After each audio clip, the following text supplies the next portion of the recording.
আমরা যদি মুখ বন্ধ করে দিই, আমরা যদি আমাদের ভয়েস অফ করে দিই, আমার তো সব সময় ভয় হয়েছে মুভমেন্টের সময় আমার সন্তানকে তুলে নিয়ে যাবে না তো। আমি তো শেখ হাসিনার পতনই যাচ্ছি। আপনারা বাংলাদেশের কোন জায়গায় কে লিখেছেন কি লিখেছেন আমার জানা দরকার নেই। আমি প্রথম দিনেই বলি সেটা গণ অভ্যুত্থানে চলে গেছে, গণ অভ্যুত্থান কনফার্ম। কারণ আমার 5টা সরকার, আমার জীবনে একজন নিজে সরকার ফেলছি, একজন নিজে অ্যাক্টিভিস্ট 9 বছর সংগ্রাম করেছি ধারাবাহিকভাবে। এরশাদকে উচ্ছেদের পর ব্যর্থ হয়ে গেছি আমরা। আমার ব্লাডেই বলে বিপ্লবের কথা। আমি বিপ্লব চেয়েছি, সেই বিপ্লব সমাধান হয়েছে। এখন এটাকে বিনির্মাণ করার জন্য জ্ঞানী মানুষ লাগবে প্রত্যেকটা সেক্টরই। ড্রাইভারের কাজ আপনি হেল্পারকে দিয়ে করাবেন না, হেল্পারের কাজ ড্রাইভারকে দিয়ে করাবেন না, তাহলে আপনি প্রতিদিনই আপনি সমালোচনার মুখে পড়বেন। আর এই সরকারের অবশ্যই আমার এই আলোচনা আজকে তারা শুনতে পাবে। আপনারা মুখটা 7 দিন কাজ করেন, 7 দিন পর কি কি করলেন সেটা জনগণকে জানান। প্রতিদিন জানানোর কিছু নেই। প্রথম কাজ আবর্জনা পরিষ্কার করা, দেন রিবিল্ড। আপনাকে এই যে মানুষের ভীতি ছেড়ে রেখেছেন, এখনো লাইক দিতে পারে না, কমেন্ট দিতে পারে না, কথা বলতে পারে না, আপনাকে এই জায়গা মুক্ত করার জন্য ওদের উপরে দমন নয়, ওদেরকে আপনি সার্চ দিয়ে যারা যারা অপরাধ করছে মোটামুটি 1 নাগাড়ে 10,000 ধরেন, 10,000কে গ্রেপ্তার করেন। বিপ্লব টিকাতে হলে আপনাকে অবশ্যই এই কাজটা করতে হবে। আমি বলি না ওদেরকে হত্যা করেন, ওদেরকে গ্রেপ্তার করেন। 32 নম্বরে পাহারা বসান, 32 নম্বরে পাহারা বসান, গণভবনের সামনে পাহারা বসান, বঙ্গভবনের সামনে পাহারা বসান। জনগণের পাহারা লাগবে। এটা যে গাছ উপড়ায় যায় সেই গাছ আর কোনো কাজে লাগে না। আওয়ামী লীগের মৃত্যু ঘটছে, বিনাশ শব্দের অর্থ বড় আকারে তার শিকড় পালা ডালপালা সব উপড়ায় ফেলা। এখন কাজ হলো আবর্জনা পরিষ্কার। প্রথম ধাপ হলো আবর্জনা পরিষ্কার করা, আইন টাইন পরে করা। যত যত বিষয় ব্যাংক থেকে সকল সেক্টরে যে সমস্ত আবর্জনা বসে আছে জোর করে রিমুভ করে দেয়, জোর করে, একদম জোর করে। এই ছাত্রদের কাজ এটা। এই মুভমেন্টে যারা অ্যাক্টিভ তাদের কাজ। কিন্তু এখানে একটা সমস্যা দেখা দিচ্ছে, রাজনৈতিক দলগুলো তো অন্য অন্য কিছু করতেছে, ওটা আমি উচ্চারণ করতে চাই না। বাংলাদেশের রাজনৈতিক যে কাঠামো, অতীতের যে কাঠামোগুলো গড়ে উঠছে, যে কারণে তাদের দ্বারা এই বিপ্লবটা হয়নি। কেন রাজনৈতিক দল পিছনে গেছে, কেন এই আমাদের সন্তানরা সামনে গিয়ে সব মানুষকে নিয়ে এই লড়াইটা করছে, ধর্ম বর্ণ নির্বিশেষে 18 কোটি মানুষের কণ্ঠরোধ হয়ে গেছিল, সেটাকে মুক্ত করেছে আমাদের সন্তানরা, আমার সন্তানরা। আমি মনে করি তাদের কাছে শুধু সালাম দিলে হবে না, 7 জন্মে আমার কৃতজ্ঞতা থাকতে হবে। এই বোধ যদি থাকে, আমাকে জনগণের কথা ভেবে যারা রাষ্ট্র চালাতে গেছেন তাদের মাথায় অবশ্যই জরুরি চিন্তা রাখতে হবে। 24 আওয়ার এই চিন্তায় করতে হবে যে তাদের যদি তাদের সন্তান, তাদের পরিবারের মানুষ যদি এরকম হত্যাকাণ্ডের শিকার হয়, তাহলে তার ইতিমধ্যে 3 জন ওখানে আছেন গুমের শিকারের পরিবারের মানুষ, গুমের শিকারের পরিবারের মানুষ আছেন। আমি জানি না তাদের কোন কোন কারণে গুম করেছে, আমি আই ড্যাম কেয়ার। গুম একটা মহা মানবতা বিরোধী অপরাধ। সেই অপরাধে বাংলাদেশে যদি বিচার করা সম্ভব হয়, বাংলাদেশের আইনে যদি সেটা কাভার করে, তাহলে বাংলাদেশের মাটিতেই বিচারটা হতে হবে। সেক্ষেত্রে আমার মতো দুর্ধর্ষ সাহসী মানুষ লাগবে। বাংলাদেশে যখন মানুষ কথা বলে না, আমি লাগাতার ভাবে গুমের বিরুদ্ধেই কথা বলি। আমি অন্য কোনো বিষয়ে কথা বলতে চাই না, কারণ আমি জানি বেসিক জায়গাটা কোথায়। রাষ্ট্রের কাঠামোতে যখন মানুষ ঢুকে যায় তখন নানান শক্তি ঢুকে যায়, তাদের নিজ নিজ স্বার্থে যায়। কিন্তু আমরা যদি মুখ বন্ধ করে দিই, আমরা যদি আমাদের ভয়েস অফ করে দিই, আমার তো সব সময় ভয় হয়েছে মুভমেন্টের সময় আমার সন্তানকে তুলে নিয়ে যাবে না তো। আমি তো শেখ হাসিনার পতনই যাচ্ছি। আপনারা বাংলাদেশের কোন জায়গায় কে লিখেছেন কি লিখেছেন আমার জানা দরকার নেই। আমি প্রথম দিনেই বলি সেটা গণ অভ্যুত্থানে চলে গেছে, গণ অভ্যুত্থান কনফার্ম। কারণ আমার 5টা সরকার, আমার জীবনে একজন নিজে সরকার ফেলছি, একজন নিজে অ্যাক্টিভিস্ট 9 বছর সংগ্রাম করেছি ধারাবাহিকভাবে। এরশাদকে উচ্ছেদের পর ব্যর্থ হয়ে গেছি আমরা। একই ঘটনা, সেখানে চাঁদাবাজি করে নানান কিছু হয়েছে। 90-এর আন্দোলনের পর 2টা গণতান্ত্রিক সরকার এসছে, এরপরে দানব আকার ধারণ করছে, ওরাও পতন হয়েছে, ওদেরকে উচ্ছেদ করা লেগেছে। 5 বারের মধ্যে কেউ স্বেচ্ছায় ক্ষমতা ছেড়ে যায়নি। তার মানে এই 5টা সরকারের পতনে আমি সাংবাদিকতার জীবন দিয়ে দেখছি, মুভমেন্টকারী হিসেবে দেখছি, অধিকার আদায়ের কর্মী হিসেবে দেখছি। আমার দেখার চোখ অনেক বড়, বলবো আমি বলবো না, আমি গর্বও করি না, আমার দেখার সৌভাগ্য হয়েছে। আজকেরটা এবারেরটা আমি প্রবাস জীবন থেকে অনেক বড় আকারে বোঝার চেষ্টা করেছি। সাথে সাথে আমি চেষ্টা করেছি এই মুভমেন্টে যারা যারা জড়িত আছে, যতটুকু মানুষের সাথে আমার পরিচয় আছে তাদেরকে মোটিভেট করে নিয়ে আসা, ঠিক আছে আছে। এই জন্য আমি মনে করি যে এখানে আমার কোনো নিজের চাওয়া নেই। আমার চাওয়াটা হলো আমার সন্তান কিভাবে ভালো থাকবে।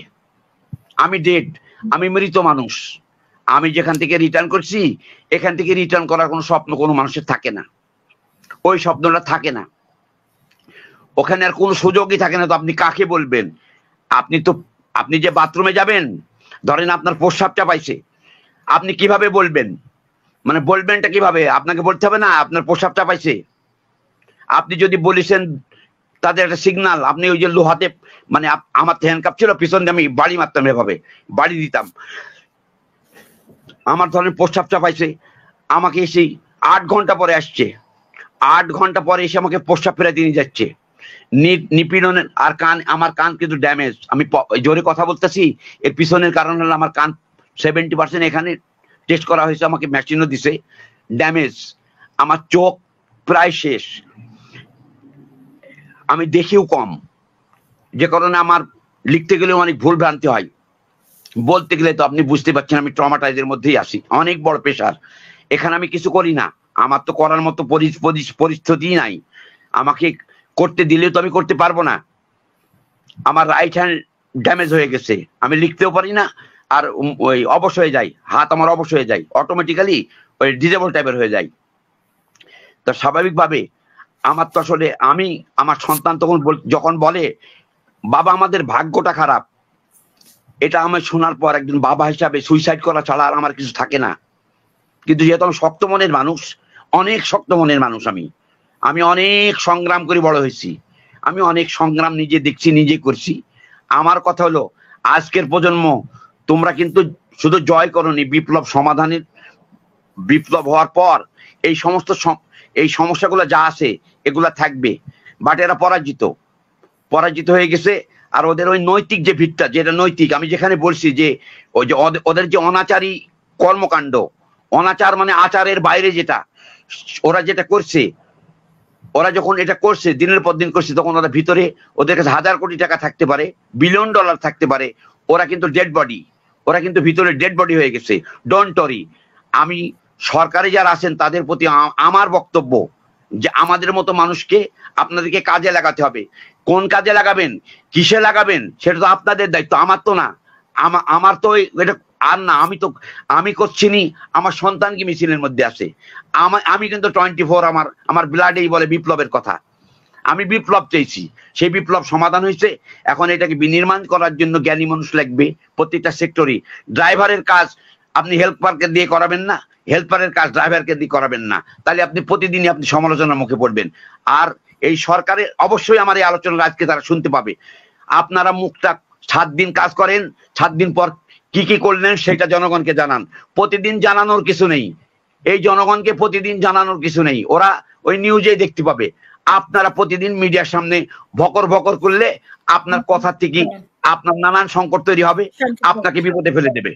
আমি মিডিয়ার কর্মী, আমি জানি আপনাকে কিভাবে বিপদে ফেলে দিতে হয়, আমি কিন্তু জানি এটা। সো বাংলাদেশের যে এই মিডিয়া জগৎ আপনি দেখছেন, এটা কত জঘন্য আপনাদের ধারণাও নাই। আপনারা যারা আছেন ভিতরের খবর, ভিতরে মিডিয়ায় কি হয়, ভিতরে মিডিয়া এই যে মানে আপনাকে এই যে মিডিয়া সম্পর্কে যে কথা বলছে, আসলে এই মিডিয়াগুলো তো আর রাখা দরকার নেই বাংলাদেশে। এরা তো সেই কর্ম করেনি, এরাই তো বাক স্বাধীনতা হরণ করার জন্য সাহায্যকারী, এরা তো সাহায্যকারী। এদেরকে আপনি রেখে আপনি বলবেন কণ্ঠরোধ বাক স্বাধীনতা, এখানে কি? আপনি তো যেই লাউ সেই কদু।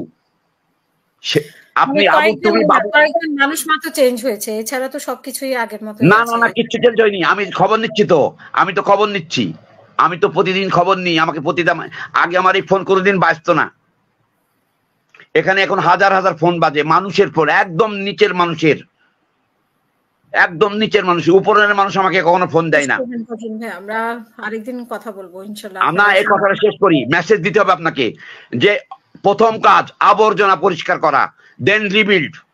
আপনাকে এই যে মানুষের ভীতি ছেড়ে রেখেছেন, এখনো লাইক দিতে পারে না, কমেন্ট দিতে পারে না, কথা বলতে পারে না, আপনাকে এই জায়গা মুক্ত করার জন্য ওদের উপরে দমন নয়, ওদেরকে আপনি সার্চ দিয়ে যারা যারা অপরাধ করছে মোটামুটি 1 নাগাড়ে 10,000 ধরেন, 10,000কে গ্রেফতার করেন, বিপ্লব টিকাতে হলে আপনাকে অবশ্যই এই কাজটা করতে হবে। আমি বলি না ওদেরকে হত্যা করেন, ওদেরকে গ্রেপ্তার করেন, 32 নম্বরে পাহারা বসান, 32 নম্বরে পাহারা বসান, গণভবনের সামনে পাহারা বসান, বঙ্গভবনের সামনে পাহারা বসান। জনগণের পাহারা লাগবে, এটা আপনারা ছাত্র, আপনারা পারবেন। আর যে সমস্ত জায়গায় রাষ্ট্রীয় পদ দখল করে আছে সেই জায়গাগুলোকে ক্লিন করেন। মেজর যারা ডিসিশন দেয় সেই জায়গাগুলোকে ক্লিন করেন। আপনারা জনপ্রশাসন মন্ত্রণালয়ে যান, সেখানে মুখ্য সচিব পাল্টাই ফেলেন। আপনারা অবাক হয়ে যাবেন। মানে ডক্টর ইউনূস সাহেবের যিনি বডিগার্ড, তিনি শেখ হাসিনারও বডিগার্ড, ডিজিএফআই এর। How funny! এটা কিভাবে হয়? এটা কিভাবে করতেছেন আপনারা? কি করতেছেন এটা? চ্যালেঞ্জ হিম। আর কোন সময় নেই, এই মিস্টেক করেন না। আপনারা এই মিস্টেক করলে বিপদ হয়ে যাবে। তাই বিপদ হবে না, আপনারা চাইছেন হয়তো আপনাদের বেনিফিটের জন্য, কিন্তু স্রষ্টা আছে। এখনো বলি, এই বিপ্লব আল্লাহ করিয়েছেন মানুষকে দিয়ে, মানুষ পারেনি। মানুষকে জাগাইছেন আল্লাহ, আল্লাহ অ্যাটেন্ড করাইছেন এবং এটাকে বিনাশ করেছেন। আপনি আর পারবেন না। এই যে গোষ্ঠী, এই অনাচারের গোষ্ঠী, ব্যভিচারের গোষ্ঠী, সে যে দলে থাকুক আর কখনো রিটার্ন করবে না বাংলাদেশে। এটা হলো আমার বুঝ, বাংলা বুঝে আমি কথা বলি। আপনি ভাবতেছেন কথাগুলো না বললে কি হবে? এই কথাগুলো তাদেরকে বলতে হবে। ওখানে আমার বন্ধু শফিক বা ছোট ভাই, বড় ভাই শফিক, সে এখন প্রেসের দায়িত্ব আছে। আমি তাদের কাছে মেসেজ দিই, কথা কম বলেন, বিপদ হবে। না হলে কিন্তু আপনি কথা বলবেন, উল্টা সিধা হয়ে যাবে। মিডিয়াতে আওয়ামী লীগের লোক সব, চেঞ্জ দেম।